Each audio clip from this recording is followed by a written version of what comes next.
পুনৰ পবিত্ৰ শিক্ষাবৃত্তিত কলা দাগ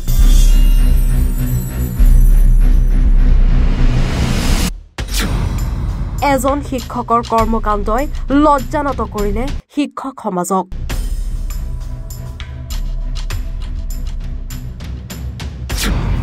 অনৈতিক কাৰ্যত লিপ্ত হৈ পলাতক অৱস্থাত লম্পট শিক্ষক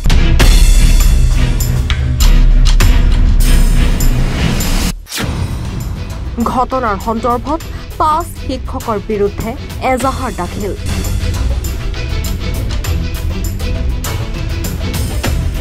নগাঁও জিলাৰ ঢিঙৰ বেজামাৰীত এগৰাকী ছাত্ৰীৰ লগত যৌন সম্পৰ্ক কৰি লম্পট পলায়ন শিক্ষকৰ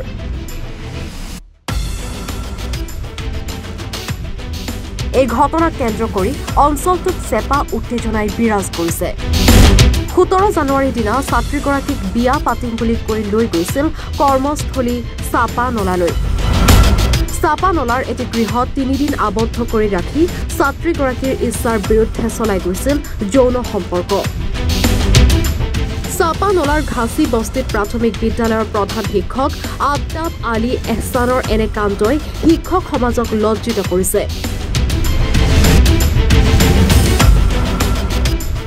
ঘৰলৈ ঘূৰি অহাৰ বাটতে ছাত্ৰীগৰাকীক নিশা পেলাই থৈ পলায়ন কৰে লম্পট শিক্ষক আফতাব আলী এহছান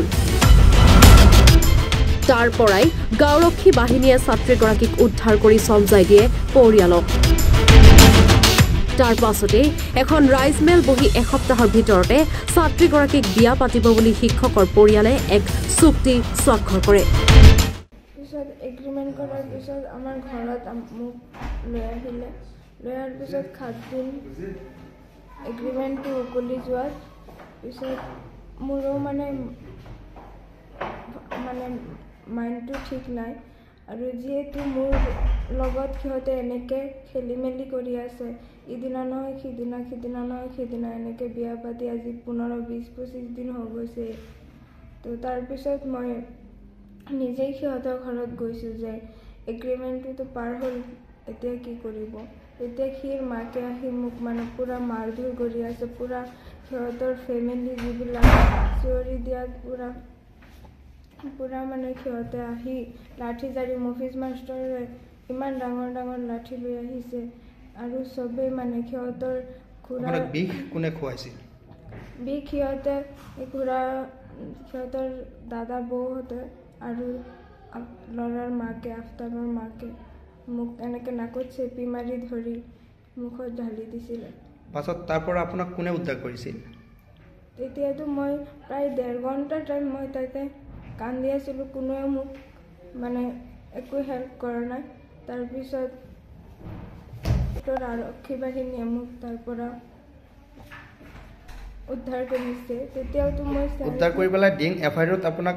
চিকিৎসাৰ বাবে পঠিয়াইছিল হয় তেতিয়া মই চেঞ্চলেছই আছিলোঁ তাৰপিছত মই একো নাজানো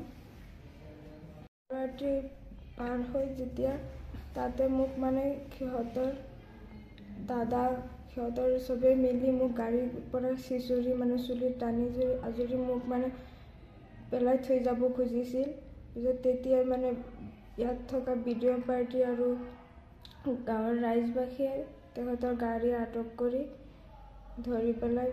পিছত খুনি মোৰ প্ৰাণ ৰক্ষা কৰে আৰু তেতিয়া আফতাবৰ খুৰা মফিজ মাষ্টৰৰ হাতত দিয়ে তেতিয়া মফিজ মাষ্টৰে কৈছে যে আমি লৈ যাওঁ কিন্তু সেই চুক্তিমতে বিয়া সম্পন্ন নোহোৱাত ছাত্ৰীগৰাকী হতাশাত ভুগি ৫ ফেব্ৰুৱাৰী তাৰিখে লম্পট শিক্ষকজনৰ গৃহত প্ৰৱেশ কৰাত এহছানৰ পৰিয়ালৰ সদস্যই ছাত্ৰীগৰাকীক মাৰপিট কৰি জোৰ কৰি বিষপান কৰাই দিয়াৰ লগতে পিন্ধনত থকা কাপোৰ কানি খুলি মাৰপিট কৰি অচেতন অৱস্থাত ৰাস্তাৰ কাষত পেলাই থৈ যায় স্থানীয় ৰাইজে আৰক্ষীক খবৰ দিয়াত আৰক্ষীয়ে ছাত্ৰীগৰাকীক উদ্ধাৰ কৰি ঢিং এফআইআৰত ভৰ্তি কৰায় ছাত্ৰীগৰাকীৰ অৱস্থা সংকটজনক হোৱাত চিকিৎসকে নগাঁও মেডিকেল কলেজ হাস্পতাললৈ প্ৰেৰণ কৰে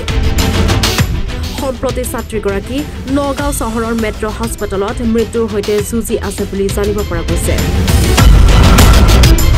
ইপিনে ছাত্ৰীৰ পিতৃ লিয়াকত আলীয়ে লালিপথাৰ গাঁও আফতাব আলী এহছানকে আদি কৰি 5জন শিক্ষকৰ বিৰুদ্ধে নগাঁও জিলা আৰক্ষী অধীক্ষকৰ ওচৰত এজাহাৰ দাখিল কৰে। লেখত মাষ্টৰ ছোৱালীজনীক 17 তাৰিখে কোনোবাই লৈ গৈছিলে আপুনি গাঁৱৰ কিবা নিয়ে আপোনালোকে বোলে কৰবাত ধৰিছিলে ল'ৰাটো আৰু ছোৱালীটোক আপুনি কি ক'ব? মানে 17 তাৰিখ অনুমানিক প্ৰায় 10টা বজাত আপোনাৰ ৰাতি এখন মানে অচিনাক্ত গাড়ী ৰাতি আৰু গাড়ীখন চিনি পোৱা নাই ছোৱালী এজনী গাড়ীৰ ভিতৰত মানে হুলস্থুল কৰি আছে চিউৰি আছে ঠাই কোনখিনি ঠাই আমাৰ আহোমগাঁও বৰ্ডাৰ আৰু এইফালে অলপ গ'লে বেচামাৰি পৰে আৰু আমাৰ আহোমগাঁও বেচামাৰি বৰ্ডাৰ এইখিনি জেগাত স্কুল এখন আছে ওচৰতে মেইল এখন আছে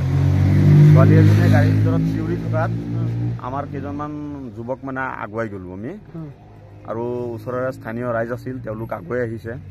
আগুৱাই অহাত দেখিলোঁ ভিতৰত ছোৱালী এজনী আছে পিছত ছোৱালীজনী লাইট জ্বলাই দেখিলোঁ ছোৱালীজনী আমাৰ এই গাঁৱৰেই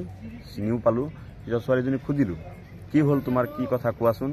পিছত কৈছে আফতাব আলীক মই 4 বছৰ হ'ল ভাল পাওঁ আমি তেনেকৈ ফুৰিব গৈছিলোঁ সি মোক লৈ গৈছে ৰাখিব বুলি তেনেকৈ কৈ প্ৰলোভন দি নিছে এতিয়া মোক নাৰাখে আৰু তাৰ লগত মোৰ ইমান ভাল ৰিলেশ্যন 4 বছৰ সি ঠিকেই আছে কিন্তু গাৰ্জেণ্টে অসুবিধা কৰি আছে গাৰ্জেণ্টে মানি লোৱা নাই আমাৰ এই ভাল পোৱাটো এতিয়া সি আফতাবে মোক নাৰাখে বুলি তেনেকৈ কৈ আছে পিছত আপোনাৰ আমি ৰাইজে আৰু বিডিবি সদস্যসকলে কৈছোঁ বোলে নাই ছোৱালীজনীৰ লাইফৰ কথা আছে আপুনিতো তেনেকৈ ছোৱালীজনীক এৰিব নোৱাৰে এইখিনি কোৱাত আমি ৰাইজ লগত ৰাখি আটকাই দিলোঁ আৰু বস্তুটো সমাধা কিবা এটা হওক বুলি আমি তেনেকৈ আটকালোঁ আটকোৱাৰ পিছত মফিজ মাষ্টাৰ বুলি এজন ল'ৰাজনৰ খুৰায়েক এজন আছে তেখেত আহিছে লগতে ককায়েক আছিলে আফতাবৰ ককায়েক আছিলে তেওঁ আছিলে ওচৰতে নামটো কৈ দিব কিবা আৰিফ আহমেদ লিখে নেকি আৰিফ বুলি জানো আৰু আহমেদ টাইটেলটো মই নাজানো তেওঁলোক কৈছে বোলে হ'ব ঠিক আছে যি হ'ল হ'লেই যদি মোৰ ভাইটিয়ে পচন্দ কৰিছে তেওঁলোকৰ ইমান শাৰীৰিক সম্বন্ধও হৈছে আৰু আমি ধৰক বেগ এটা আছিলে চেক কৰি অলপ সামগ্ৰী পাইছোঁ আপোনাৰ আনৱান্টেড কিট বুলি কয় টেবলেট কিছুমান পাইছোঁ এইবিলাক আৰু তেতিয়া ছোৱালীজনীক সুধিছোঁ কৈছে এনে তেনে কথা এইটো মানে মই তেনেকৈ কোৱাটো বেয়া পাই আছোঁ সেইটো এতিয়া মই নকওঁ কিবা এটা হৈছিলে সেইখিনি কোৱাত খুৰায়েকক মই ক'লোঁ এইখিনি অৱস্থাতো আপুনি ছোৱালীজনী এৰি থৈ যাব নোৱাৰে পিছত খুৰায়েকে ক'লে মোৰ জিম্মাত দিয়া মই ঘৰত নি আমাৰ ধৰ্মীয় মতে কেনেকৈ নিকাহ কেনেকৈ কি কৰিব লাগে কৰিম ৰাইজ তোমালোক আমাকো মাতিছে থাকিব লগত থাকি আমি কোৰ্টত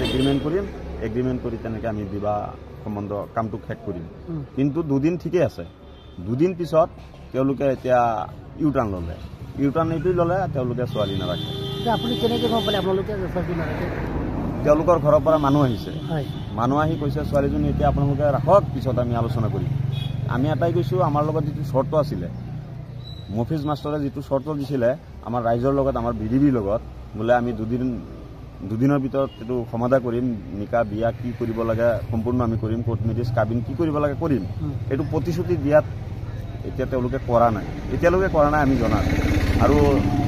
তাৰ পৰা ধৰক খবৰো আহি আছে ওচৰৰে গাঁও যেতিয়া তেনেকৈ খবৰ আমি পাই আছোঁ ছোৱালীজনী তেওঁলোকে নাৰাখে তেনেকৈ একদম স্পষ্ট কৈ আছে আমি ছোৱালী নাৰাখোঁ ছোৱালীজনীৰ নাম কি জানে এনেই মইনা বুলি মাতোৱা এনেই লেখত আলী ল'ৰাটো আফতাবে কি কৰে টিচাৰ আৰু ছোৱালীজনী শিক্ষক ছাত্ৰী ক'ত পঢ়ে ল'ৰাটো আপোনাৰ চাপানলা চাইডত কোনোবা স্কুলত পঢ়ি আছে তাতেই লৈ গৈছিলে সি য'ত কাম কৰে তাতেই ৰুম আছে তাতেই লৈ গৈছিলে ছোৱালীজনী গম পোৱা মতে ছোৱালীজনী কোৱা মতে আফতাবৰ চৰিত্ৰৰ বিষয়ে কিবা জানে আগে পিছে আৰু কোনোবা ছোৱালীৰ লগত তেনেকুৱা কৰিছে নেকি আগে পিছে মানে তেনেকুৱা ধৰক ইমান এটা শুনা নাই বয়সত মোতকৈ সৰু ইমান এটা নাজানো কিন্তু এতিয়াতো বহুতে কৈ আছে শিক্ষকৰ যিটো হ'ল আপুনি কি ক'ব এজন গাঁৱৰ নাই এজন শিক্ষক ধৰক গাৰ্জেণ্টতকৈ শিক্ষক দায়িত্বশীল হ'ব লাগে মোৰ বোধেৰে গাৰ্জেন এজনে ছাত্ৰ ছাত্ৰীক ঘৰৰ পৰা স্কুলত পঠিয়াই দিয়ে সম্পূৰ্ণ দায়বদ্ধতা শিক্ষকৰ ওপৰত থাকে শিক্ষক এজনে যদি ছাত্ৰীৰ লগত তেনেকুৱা কৰে সেইটো একচুৱেলি সমাজত মানে বহুত লাজ লগা কাম এইবিলাক শিক্ষক হৈ থাকিব লাগে শিক্ষকৰ সমাজত বহুত অৱদান থাকে সেই হিচাপত তেওঁলোকে এইবিলাক ঘৃণনীয় কাম কৰাটো শোভা নাপায়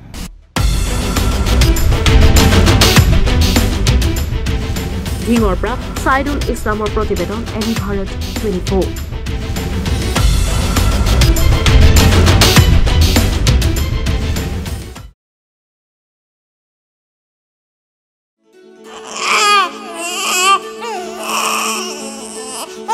অভিনন্দন, আপোনাৰ এজনী ছোৱালী জন্ম হৈছে।